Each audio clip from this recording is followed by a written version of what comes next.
Every year, Hollywood produces an average of 50 to 100 movies.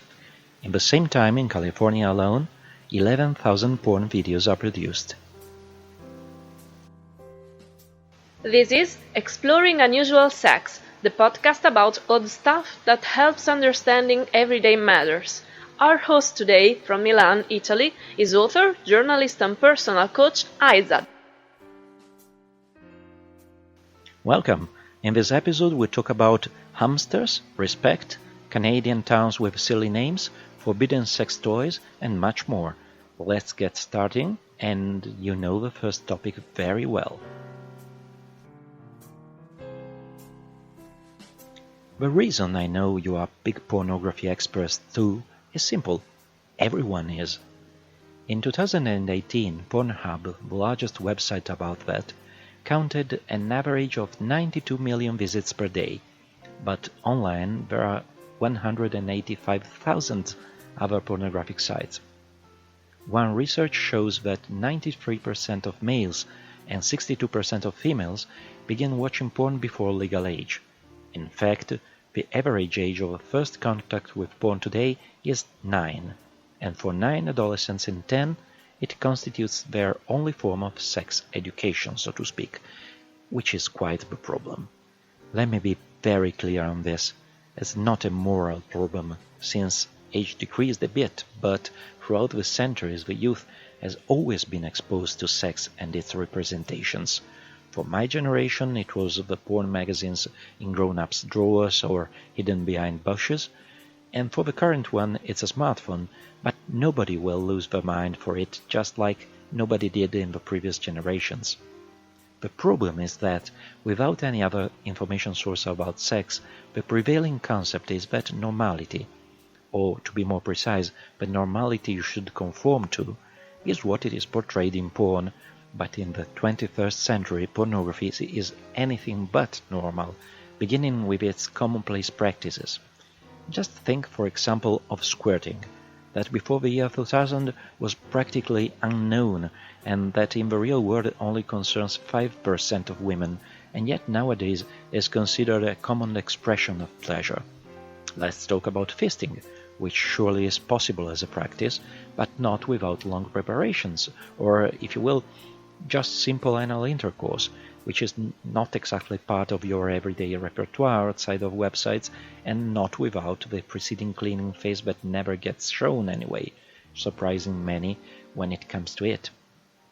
I could list countless cases, but the point is that improbable activities are very well known, while essential ones are not so much.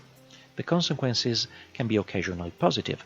For example, many people under 25 define themselves as bisexual, even without ever having had gay experiences, just because many of the online characters they follow are, therefore showing a decrease in homophobia.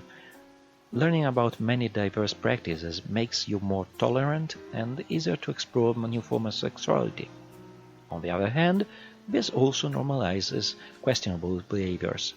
Ending intercourse by always ejaculating on your partner's face, for example, is not desirable, and the diffusion of neck holes in videos made so that 13% of girls under 17 have been strangled during sex already, and 1/4 of women in the United States fear for their safety every time they go to bed with someone. Guys aren't much better off though. In Europe, one requesting free for erectile dysfunction drugs is by minors who don't feel good enough when comparing themselves to the performances they see online, and the habit of skipping videos makes the natural foreplay and refractory times seem abnormally long. Let me interrupt you just a sec for an important reminder. The episode notes contain all the links to the topics mentioned in the podcast, and if you want to dig deeper, you will find hundreds of further articles on the Ayzad.com website.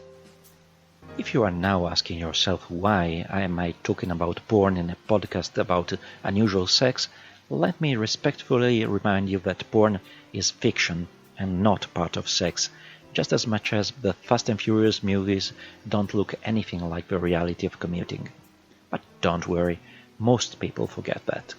A few years ago, people were shocked by the threats and the insults one makeup artist received after posting the pictures of some of her porn star clients au naturel, who obviously look like very normal people instead of plastic dolls.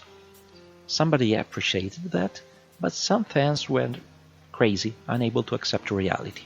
And it is not just teenagers who must understand. Pubic lice are almost disappeared because lots of people imitate the genital shaving that is so common in porn, but conversely, we are seeing a global return of other sexually transmitted diseases in people over 30, since very few videos show safer sex practices. Every problem would be simply solved by teaching the difference between fiction and the real world. Also because porn always be blessed, of course, but some subgenres are especially toxic.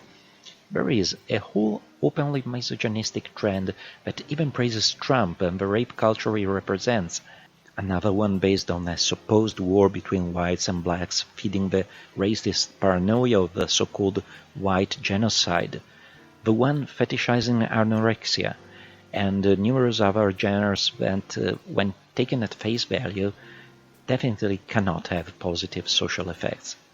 It is also true, then, that there are some excellent ones as feminist porn or featuring more realistic bodies, but specialized websites earn money for the clicks, and they bait for it by pushing extreme trends, or better, tags, designed to be outrageous.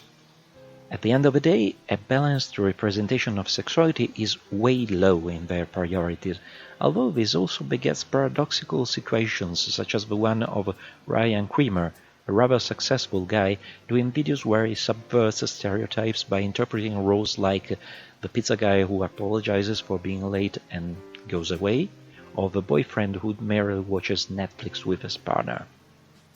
While we wait for better sex education, now taught in only 15% of schools worldwide, to learn that porn is nice but not a tutorial for real relationships, we must confide in private initiatives.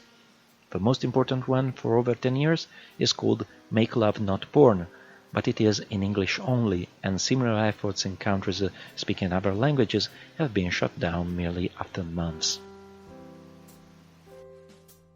The Sexual Explorers Manifesto is a global initiative to spread a healthier and more positive approach to sexuality. You can easily find it with an online search, but in the meantime, let's take a closer look at one of its 15 items. Today's one says: Every sexual choice must be respected. In the previous episodes, we saw how everyone has a sexual dimension and the right to express it, within the limits of safety and civilized living, no matter the form it can take through time. The logical consequence of it all is that everyone also has the right to see respected their sexual choices and the vulnerability that comes with such an intimate dimension. Thus, any form of judgment and discrimination for said choices must be condemned, whether they are expressed in the preference for a partner, in the way one's identity is presented, in the practices performed, or else. This is your moment. In every episode, we pick one question among those sent to our expert at podcast@ayzad.com. So let's get writing to get an answer like this. Boy, I really love the names of my listeners. How can you not enjoy receiving in your Exploring Unusual Sex inbox a message signed by, and this is the exact address, His Holiness Pansibal, the Dark Overlord? What's even better was their very short question, saying, "So, is the hamster story true or not?" I guess that by hamster story you meant the practice known either as gerbling or felching, which is so absurd it was thought to be an urban legend, until emergency rooms all over the world began to see its victims who probably were inspired by the urban legend itself.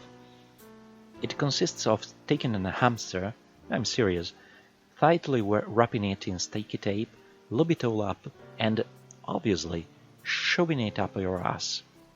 It is such a deranged concept that it became the foundation of a couple of the most obscene and fun episodes of South Park, which is generally already obscene and fun by itself. However, The ideal would be for the animal, terrorized by the situation, to try and free itself, thus riding inside the anus in a way no vibrator ever can hope to emulate, theoretically stimulating pleasures untold.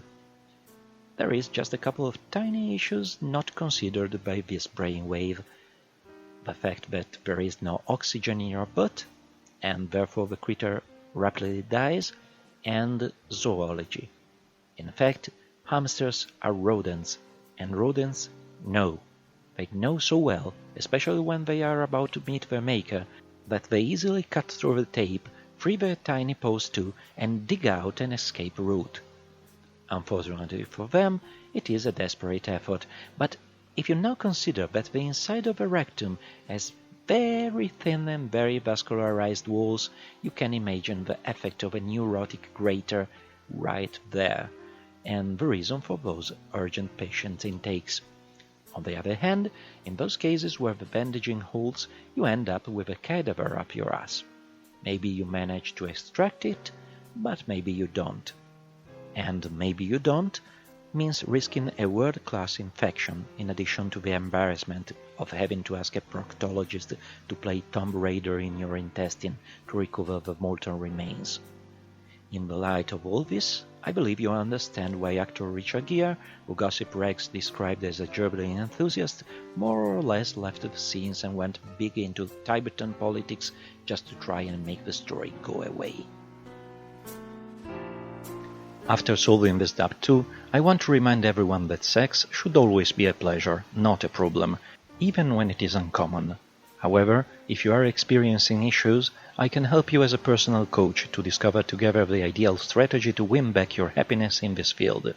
You can get in touch through my website ayzad.com, spelled A-Y-Z-A-D, and saying you are a listener of this podcast will earn you a 20% discount on the first session.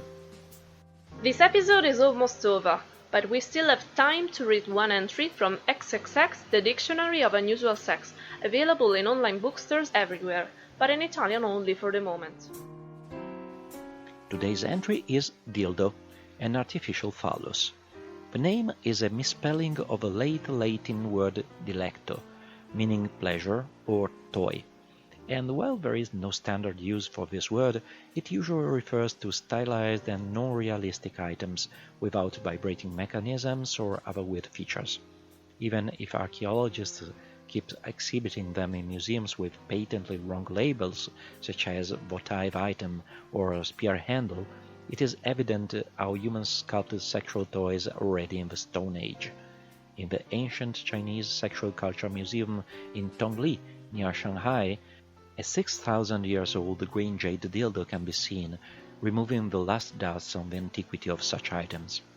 The Bible talks about gold and silver phalluses in Ezekiel 16:17, while in the 3rd century BC, the Greek town of Miletus founded its entire economy on the manufacturing of olisboi, wooden penises covered with leather.